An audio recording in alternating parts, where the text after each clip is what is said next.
Most dynasty teams don't fail because they rebuild the wrong way. They fail because they mortgage their entire future just to try and contend for one shot at the title. That's not the right way you want to do things. Just because you have Drake May right now doesn't mean you need to go sell the rest of the team to get right now contending assets, guys that are vets, guys that are turning 28, 29, but they're still dropping 14 points per game. You don't need to sell your entire stake in the Dynasty League just to contend at one shot for the title.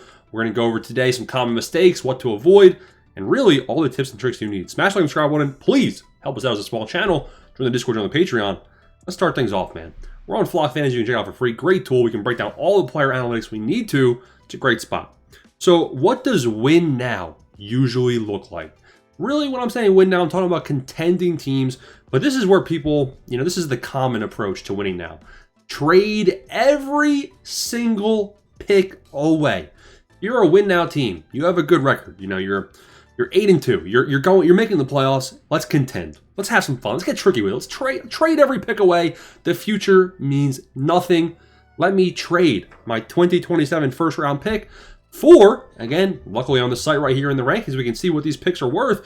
I'm going to trade my 2028 first. I'm going to go grab myself Marvin Harrison Jr. I'm going to trade my 2027 first. I'm going to grab myself BTJ. Wham, ba-bam. Oh, thank you, ma'am. Both my flex spots are now solid players. I'm expecting them to drop 15 points a week in the playoffs for me, right? So there you go. Now I have no more picks in the next 2 seasons. Now, those actually aren't terrible because both those guys I named are young. But let's get a little tricky with it. Let's say somebody goes in and they trade themselves for a guy like Christian McCaffrey. Christian McCaffrey's 30. Bam. 2028, you're gone, buddy. And Christian McCaffrey's not even going to be playing in 2028. That's a terrible decision.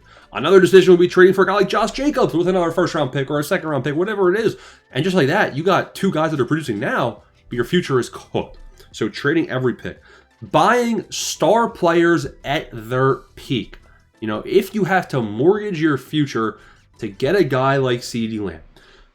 CeeDee Lamb's 27. Another good example is Nico Collins. Both those guys they're in their prime still. They're still going to produce for the next 2-3 years, but you're paying peak price. They're still ranked as top 10 fantasy dynasty assets, and I really only see their value potentially going down because they already have produced at the top of the top as the cream of the crop. Pickens might be staying in Dallas, and then Pickens had a better season than CeeDee Lamb. CeeDee Lamb's also been banged up. Nico Collins, when he's healthy, he's very solid. He's a little bit volatile, and the Texans' O-line has me scared with him getting up there in age now too. So, that's a common approach people take is trade all their picks, or you go ahead and buy.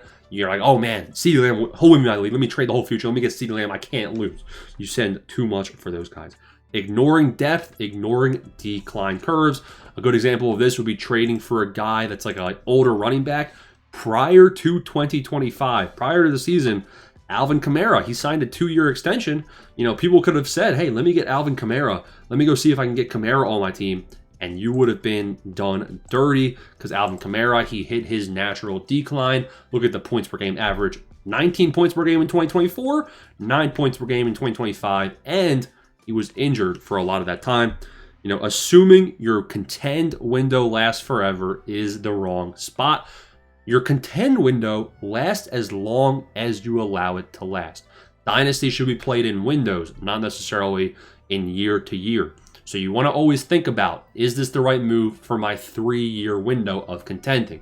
Do not sell your shot as a dynasty manager in this league just to go all in on one season. Yes, you want to go all in, but there's ways to responsibly do this without mortgaging your entire team. Win now teams don't plan for the next season, only this one. That's the common mistake. You still want to have that, full mindset of thinking about what the future is going to be like for your team. So why do these teams collapse and why does it not work?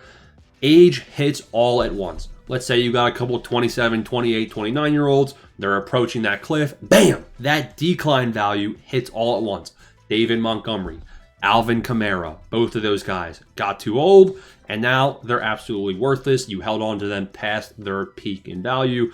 Mike Evans is going to be another one. Christian McCaffrey will be another one. All these guys will eventually fall off that cliff. Ideally, you want to offload them before that natural decline in value hits all at once. Injuries, exposing no depth.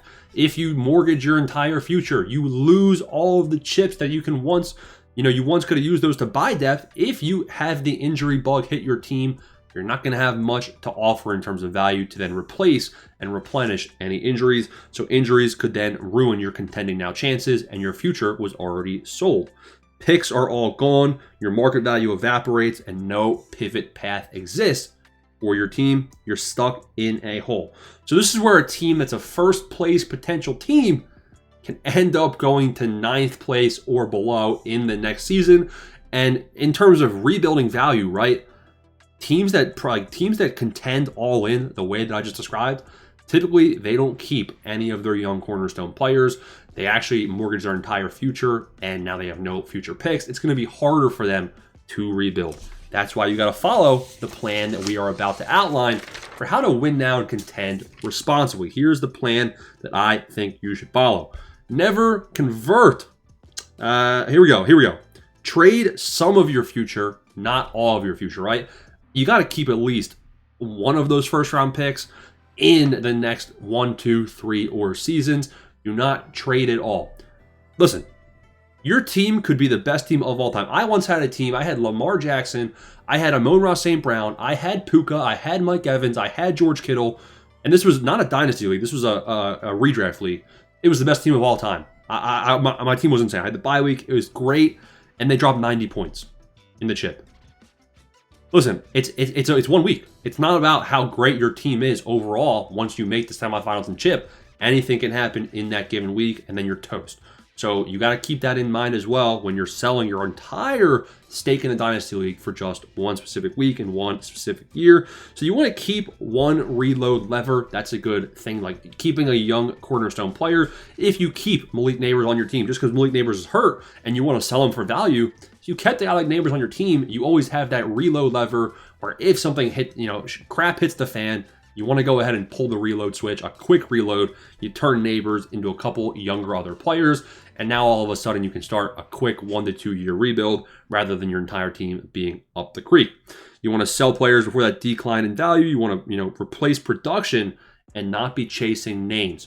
Just because somebody has a name like Nico Collins, take a look at Nico Collins' career average, 15 points per game in 2025. There's guys way lower in these rankings that could be close to 15 points per game. Brian Thomas Jr., for instance. Do not chase the name recognition, chase the value. He had 17 points per game in his rookie year. If he got back to that, wow, you just gained a lot of value points for your team. So how do you win now without losing later? Always have one future first, one young cornerstone, and one exit plan. Again, keep in mind that this is not going to be your only year you want to contend. You also want to have a future contending plan, not just for this year. It doesn't have to be the year immediately after. You might have to do a 1 year reload, and that's fine. But you want to limit the damage, man, because it is no fun. Imagine you come in 4th place, so you don't even win any money, and now your team is absolutely dog just because you sold the entire future. So most win now teams lose long-term because they don't believe in long-term exit strategies. That's the plan that I do not want you to follow, the mistake I don't want you to make. So again, always think full circle, always think in terms of value for these players, and always, gamble responsibly. Don't go buying McCaffrey when he's 30 years old for a first and a second just because you're a contender. You don't need to make this move, because if you make this move, realize he will hit that cliff eventually, and it's hot potato. You're the one holding on to him at the wrong time. You just nuked a good chance of contention in the future potentially, because you're losing future assets for current assets. And if it doesn't work out, if it doesn't pan out, you might be a very disappointed individual. Hope this video helped you. Again, a lot of people do fall into these mistakes, into this plan. Hopefully it's not you now that you've watched. Join the Patreon, join the Discord, that subscribe button. See you boys in the next one.